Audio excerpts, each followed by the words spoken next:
Первое сепаратное движение в Золотой Орде связано с именем Беклербека Нагая. Нагай, правнук Джучи хана, являлся Беклербеком, то есть главой правительства Золотой Орды в годы правления хана Менгу Тимура 1266-1282. Титул Беклербек буквально переводится как «бек беков», то есть «князь князей». Нагай приобрел огромное влияние в западной части Золотой Орды. Совершив ряд победоносных походов на балканские провинции Византийской империи, он вынудил императора Михаила Палеолога выдать за него свою дочь Ефросинью. Кроме того, он сделал своими вассалами царей Сербии и Болгарии, менял их по собственному усмотрению. В 1293 году войска Нагая под командованием темника Тудана, известные в русских летописях как Дюденева рать, совершили опустошительный поход на Русь. Столь подробное описание деятельности Беклербека Нагая обусловлено тем, что те тюрко-монгольские племена, составлявшие основу его армии, впоследствии стали известны как нагайцы. Правда, с этой точки зрения согласны далеко не все ученые. Однако лучшего объяснения они пока не привели.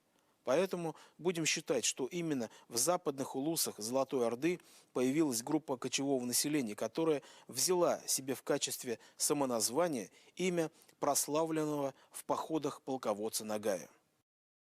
Как появился этноним нагайцы, достоверно неизвестно. Самая распространенная версия о том, что этот народ принял имя монгольского военачальника по имени Нагай, он жил в конце XIII века, в общем-то сомнительно, поскольку Нагая зарезали в 1300 году, а имя народа Нагай появляется почти через 200 лет после этого и совсем на другой территории. Повторяю, достоверного объяснения пока не придумано. В 1291 году к власти в Золотой Орде пришел хан Такта, который был более решительным, чем его отец Менгу Тимур. Он не побоялся пойти на открытый конфликт с всемогущим Беклербеком.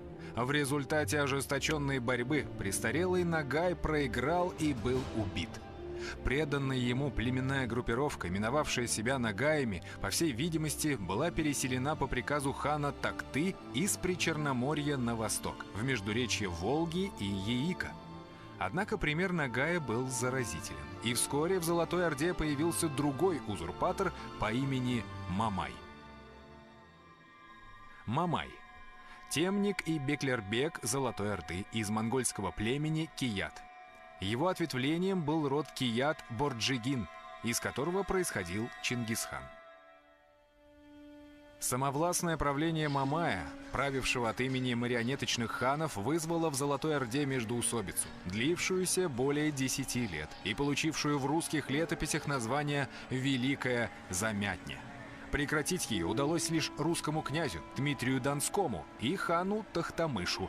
Первый разбил Мамая на Куликовом поле, а второй — на реке Калке. Если бы Тохтамыш и далее придерживался политического реализма, то, возможно, ему удалось бы избежать дальнейшей катастрофы. Однако, взойдя на трон единой Золотой Орды, он тут же вспомнил о низкородности своего недавнего благодетеля Тамерлана. Тимур или Тамерлан – эмир чагатайского улуса из монгольского племени Барлас. Согласно тайной истории монголов, род Барлас и род Чингисхана Кият-Борджигин восходили к общему предку Баданчару. Чагатайский улус получил свое название от второго сына Чингисхана Чагатая. В отличие от улуса Джучи, его распад произошел еще раньше, когда в результате ожесточенной борьбы там утвердился Тимурбек или Тамерлан. Тохтамыш, придя к власти в Золотой Орде, немедленно начал военные действия против своего благодетеля. Гнев Железного Храмца был страшен.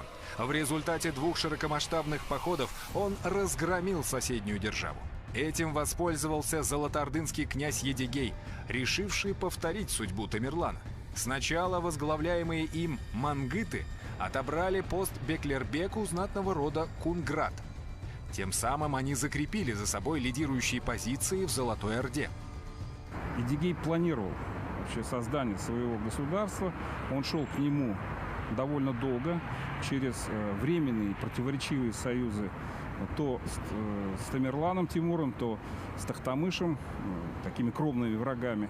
И надо отдать должное Едигею, он все-таки обладал всеми необходимыми качествами государственного деятеля. Это говорит, прежде всего, отношение его с Русью, его дипломатия с Крымом, с Литвой, где он показал себя, в общем-то, очень авторитетным политиком. Едигей – родовой князь, бей монгольского племени Мангыт, родственного роду Кият-Борджигин, из которого происходил Чингисхан. Таким образом, все названные племена и их ответвления Кият, Кият-Борджигин, Барлас, Мангыт являлись монголами нерунами, следовательно, Чингисхан, Нагай, Мамай, Тамерлан и Едигей восходили к общему предку, легендарному Дабун-Мергену. Возможно, именно это стало психологической подоплекой феномена узурпации власти, ярко проявившейся в чингизидских государствах, улусах Джучи и Чагатая. Какими соображениями могли руководствоваться Мамай, Тамерлан и Едигей? Вероятно, они рассуждали: мы такие же потомки Дабун-Мергена, как и Чингисхан. Почему же мы должны подчиняться его потомкам, который уступает нам в силе, храбрости и уме? Одна беда. Никто из них не мог назваться ханом. Именно поэтому все эти выдающиеся узурпаторы Мамай, Тамерлан и Едигей носили скромные титулы беков или эмиров, а их дети и родственники именовались мурзами. Мурза или Мирза – усеченная форма титула Эмир-Заде, то есть сын эмира. Потомки Тамерлана и Едигея именовались мирзами. После двух сокрушительных походов Тамерлана хан Тохтамыш потерял остатки своей прежней власти. Едигей в междуречье Яика и Эмбы создал отдельный мангытский юрт.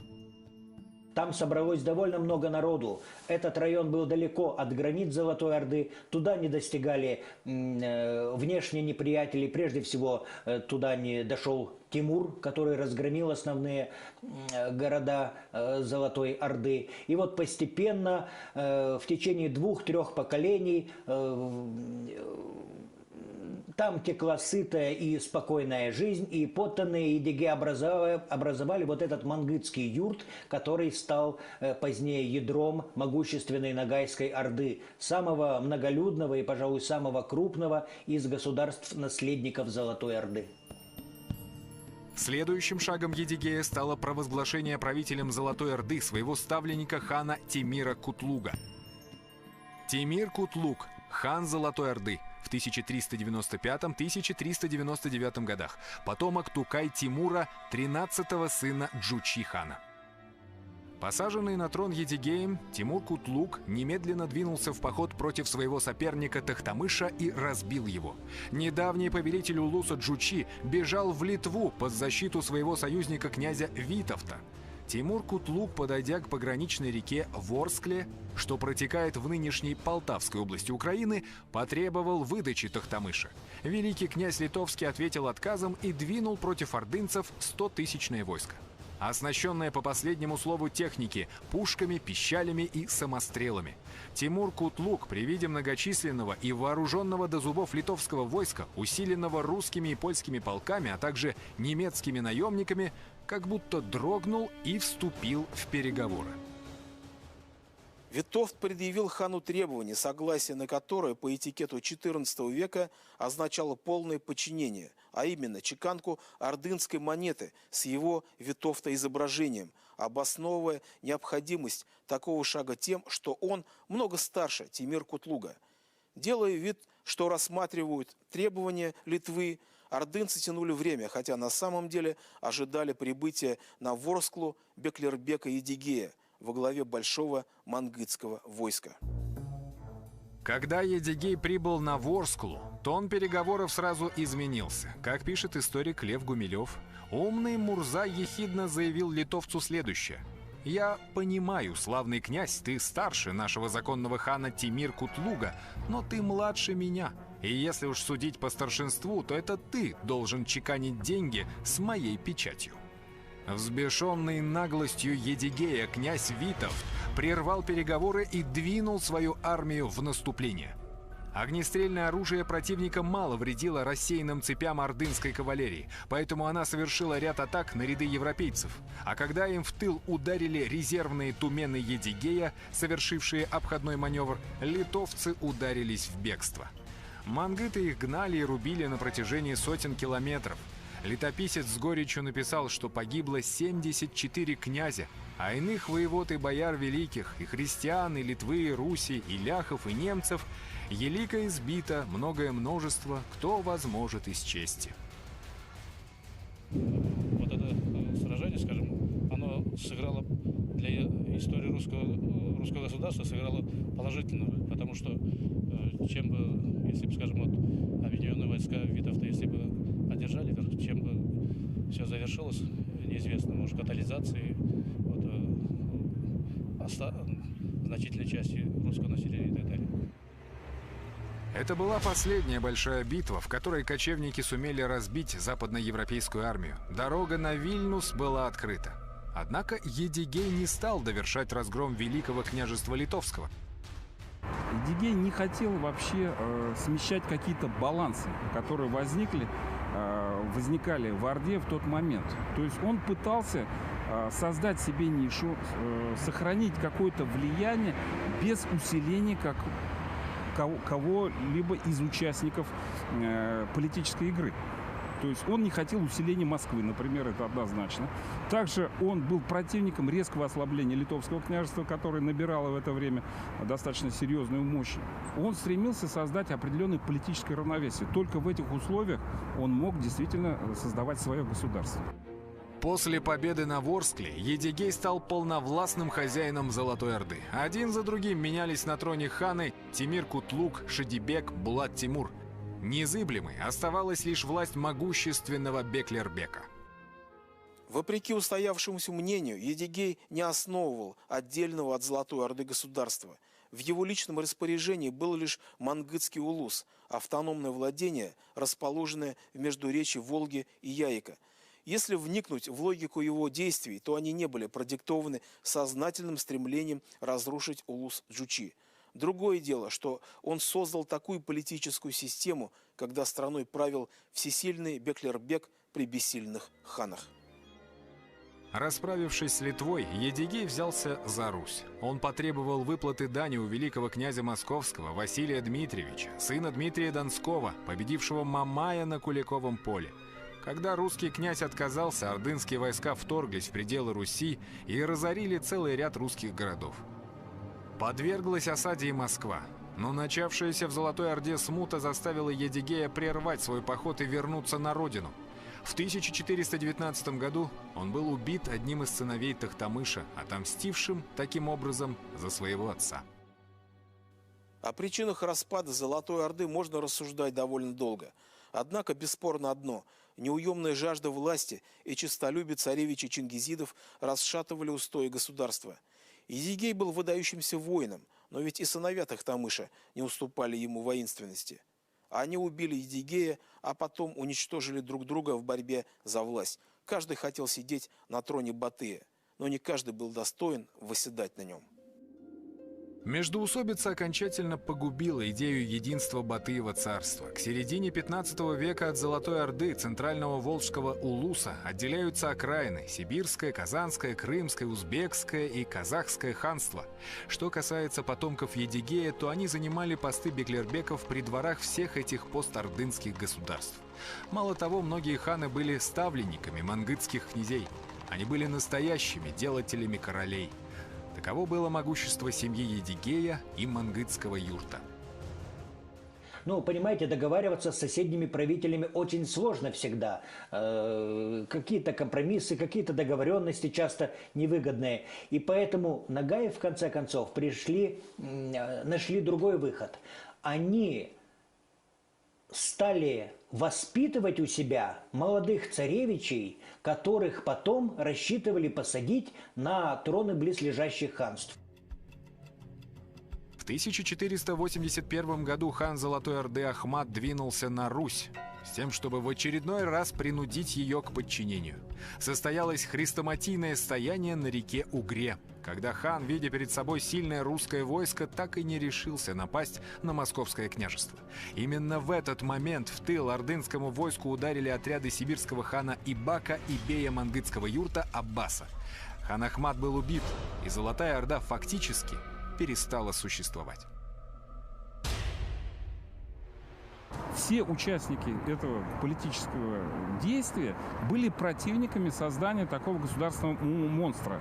И, как известно, к этому руку приложили и крымские правители, которые также были противниками правопреемника Золотой Орды, Большой Орды. Но в этом участвовали в том числе и Москва, и Сибирь. То есть все предполагали, что какое-то время будет равновесие сил, ни одна из держав не должна усиливаться сверх определенного предела. Но естественно, что Ногаям это было прежде всего выгодно, поскольку, повторяю, у них были проблемы с признанием их власти. В 90-х годах 15 века власть в мангытском юрте перешла к внуку Едигея Беклербеку Мусе. Именно он считается настоящим основателем Ногайской Орды, независимого от какого-либо чингизидского государства владения. Дело в том, что Ногайская Орда была единственным государством на развалинах Золотой Орды, где правили не потомки Чингисхана. И поэтому правители Ногайской Орды не имели права обзавестись ханским званием. Они оставались только биями, то есть беками, князьями. Для того, чтобы узаконить свою власть, они постоянно прибегали к помощи какого-нибудь законного хана, правителя. Вначале Беклербек Муса пытался создать видимость подчинения тому или иному хану, но вскоре была отброшена и эта формальность. В восточных источниках его начинают именовать Хакимом Дешт и Кыпчака, то есть правителем бывшего улуса Джучи. Для обоснования его власти была придумана новая генеалогия мангытов. Правящий род Едигеевичей стал возводить свое происхождение к суфийскому шейху Хаджа Ахмеду Есави, которого тюркские племена Золотой Орды почитали за святого.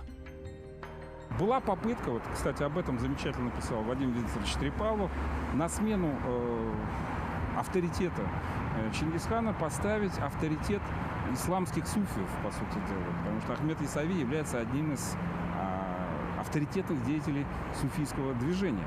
Но, как это ни странно, авторитет, в общем-то, язычника Чингисхана даже среди мусульманских правителей был выше, чем надуманная, в общем-то, генеалогия от этого средневекового мусульманского авторитета.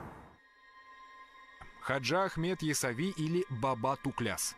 Суфийский шейх и поэт из города Есы, ныне город Туркестан Республики Казахстан, живший в XII веке. Являлся эпонимом суфийского братства Есавия. Таким образом, в конце 15 века мангытский юрт стал абсолютно самостоятельным государством. Теперь он превратился в могущественную степную державу под названием Ногайская Орда. Она распространяет свою власть на все Нижнее Поволжье, Северный Кавказ и Башкирию. Большая часть современной Башкирии входила в ногайские владения.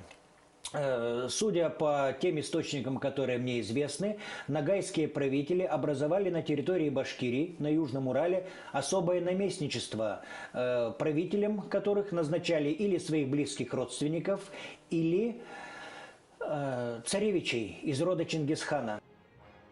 В начале 16 века Ногайская Орда могла выставить 300-тысячное конное ополчение. Соответственно, население государства было не менее 1,5 миллиона человек. К примеру, в Московском царстве было тогда всего лишь 9 миллионов. Не случайно в башкирских преданиях ногайцы именуются бесчисленными ногаями. Однако дальнейшая история Ногайской Орды была весьма печальна. Ее сотрясали распри между представителями правящего рода мангыт, то есть между потомками Беклербека Едигея. Политика князя Исмаила, ставшего союзником Ивана Грозного, привела к фактическому подчинению Ногайской Орды Московскому царству и расколу. Ногайская Орда была расколота. Это произошло при Юсуфе и наших беях. Братья Юсуф и Исмаил, они перессорились, потому что один из них, допустим, придерживался пророссийской, другой протурецкой позиции. Мурза Гази, несогласный с промосковской политикой бея Исмаила, создал отдельную, малую Ногайскую Орду на Кавказе, которая стала союзницей Крымского ханства и Османской империи. Потом был страшный голод в Большой Ногайской Орде, унесший добрую половину народа. Наконец, калмыки, перекочевавшие из Монголии в начале 17 века, окончательно уничтожили некогда могущественную державу. Что касается Малой Ногайской Орды, то она была разгромлена после падения Крымского ханства в конце 18 века, когда царское правительство организовало против ногайцев карательную экспедицию во главе с генералом Суворовым. Сегодня от некогда многочисленного ногайского народа остались всего лишь 100 тысяч человек, раскиданных по нескольким субъектам Российской Федерации. Трагедия, постигшая ногайцев, не сломила их дух. Несмотря на то, что от некогда могущественного народа не осталось и 10-й части его прежней численности, они полны решимости сохранять свою национальную идентичность и развивать свою культуру. Идея национального возрождения близка каждому ногайцу, а, как известно, воля к преодолению трудностей способна на многое.